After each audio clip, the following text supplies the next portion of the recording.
Senhor esteja convosco. Ele está no meio de nós. Proclamação do Evangelho de Jesus Cristo, segundo São João.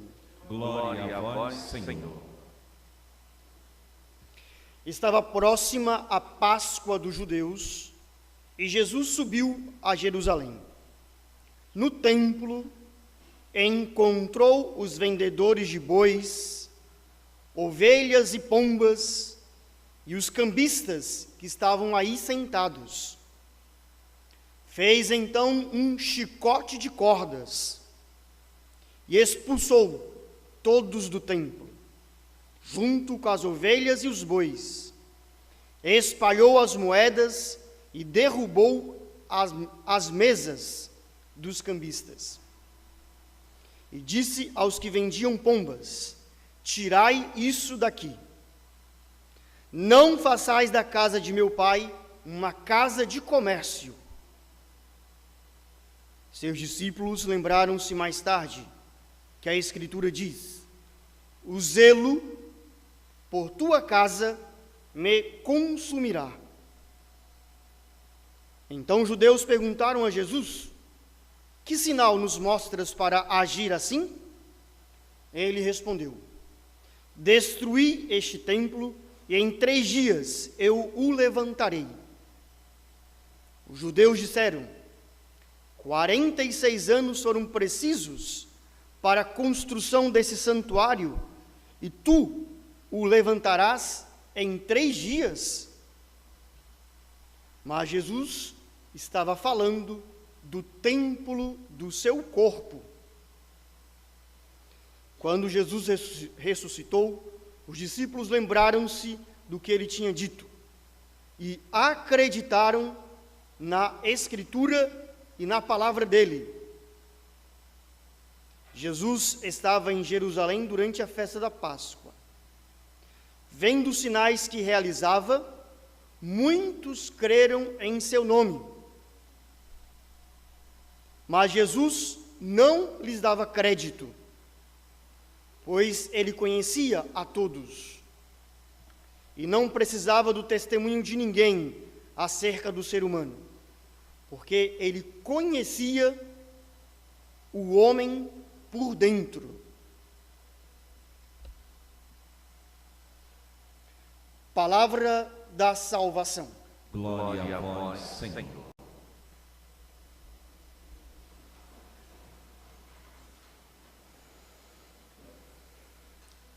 Nós estamos avançando na nossa caminhada quaresmal rumo à grande festa da Páscoa. Hoje nós estamos no Evangelho que Cristo foi para o templo. Já se aproximava, aqui diz o Evangelho, estava próxima a Páscoa dos judeus. A nossa Páscoa cristã tem origem na Páscoa dos judeus. E essa liturgia de hoje, que é muito rica, muito interessante, tem uma palavra que resume as 3 leituras que nós escutamos. Essa palavra é a palavra zelo. O que significa zelo? É uma preocupação. É um ato que a pessoa dedica com amor a uma tarefa, a uma missão. Uma pessoa tem um zelo por cozinhar, uma pessoa tem um zelo por cantar, uma pessoa tem um zelo como professor. O sinônimo de zelo é amor. E o amor de Deus é zeloso por cada um de nós. Deus nos ama. E por amor a nós, Deus nos deu os mandamentos. A primeira leitura de hoje fala dos 10 mandamentos. E é necessário fazer um esclarecimento sobre essa palavra mandamento. Infelizmente, na nossa linguagem, em português, as palavras são muito pobres e têm pouco significado. quando nós falamos mandamento, já vem na nossa cabeça que é uma ordem, uma imposição. Deus deu um mandamento. Então, eu sou obrigado a obedecer esse mandato. Mas é interessante que em grego se diz decálogo. Deca vem de 10, logos, palavra. 10 palavras.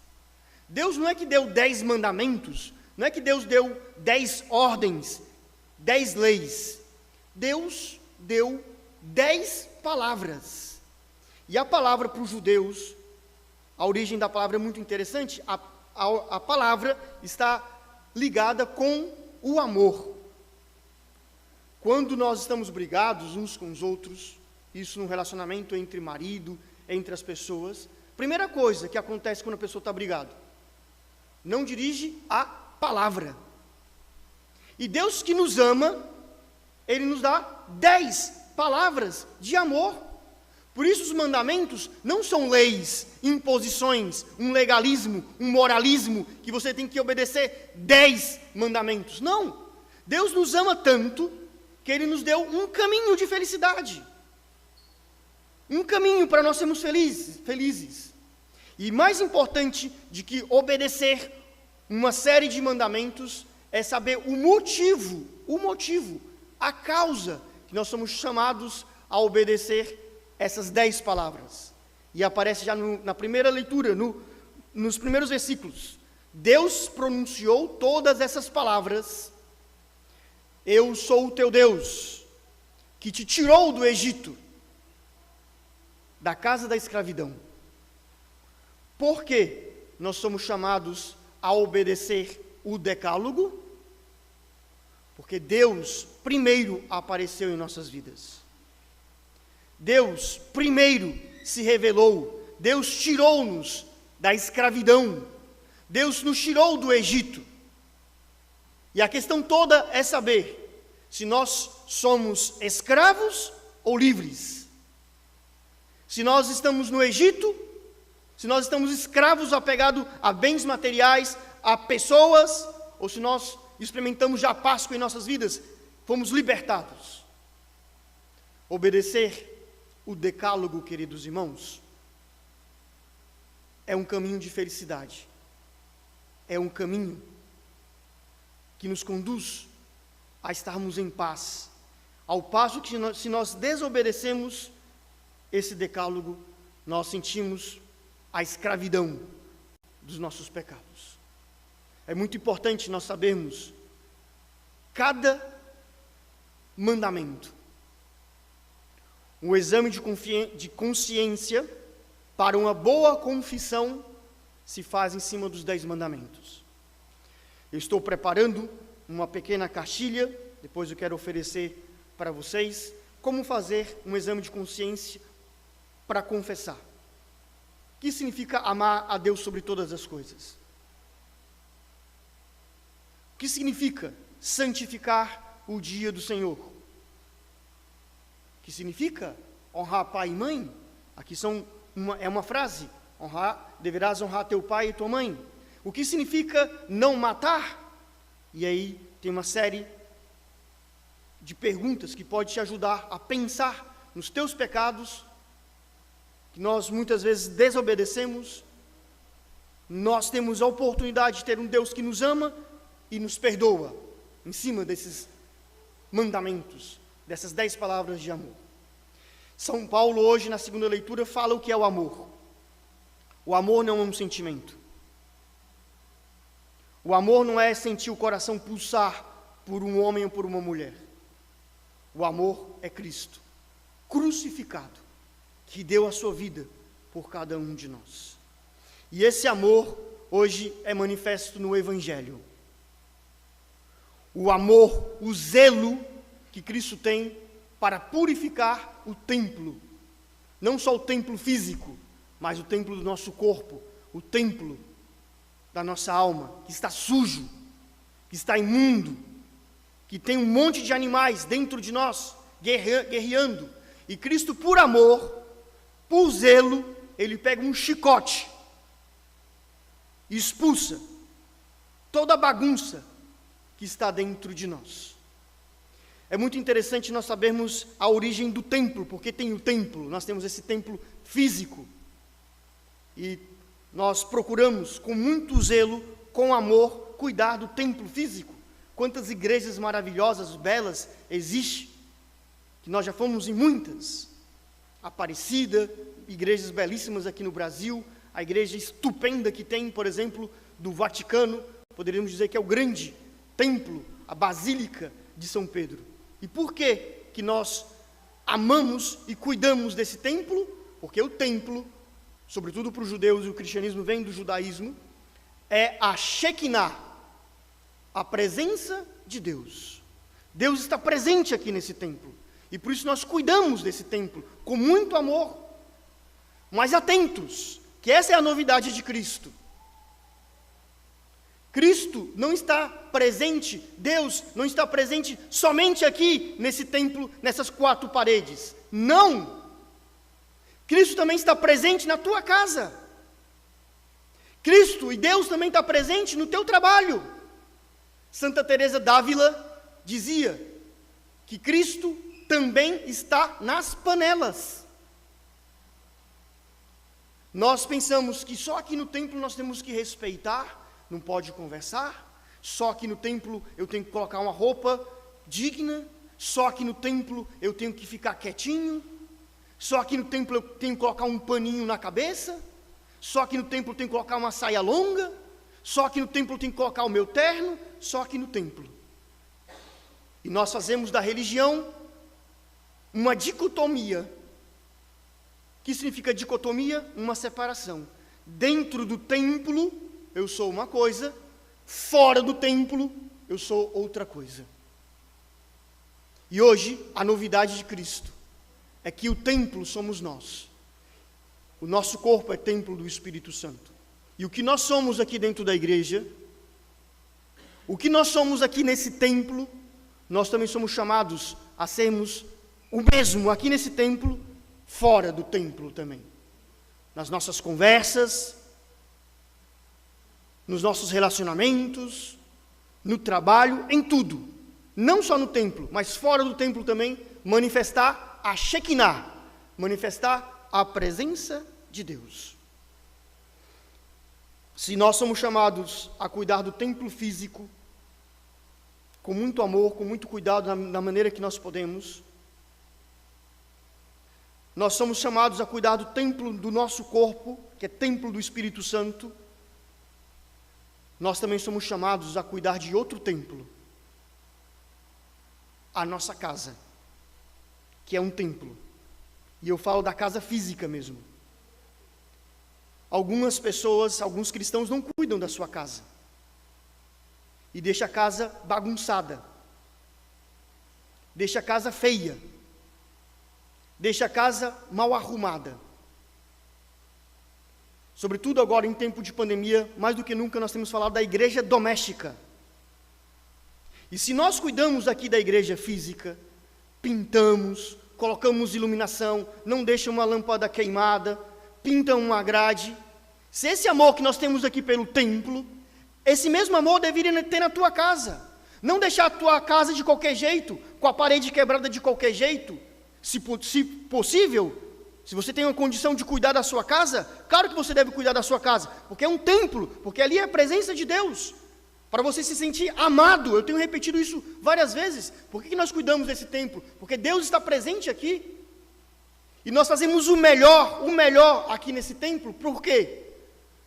Para que você possa se sentir amado nesse templo, por Deus, pela igreja, e do mesmo modo a tua casa, para o teu esposo, para a tua esposa, para os teus filhos, deveria ser um lugar onde você se sente amado, onde você se sente acolhido, não um lugar sujo, não um lugar feio, não, mas um lugar que você cuida com amor.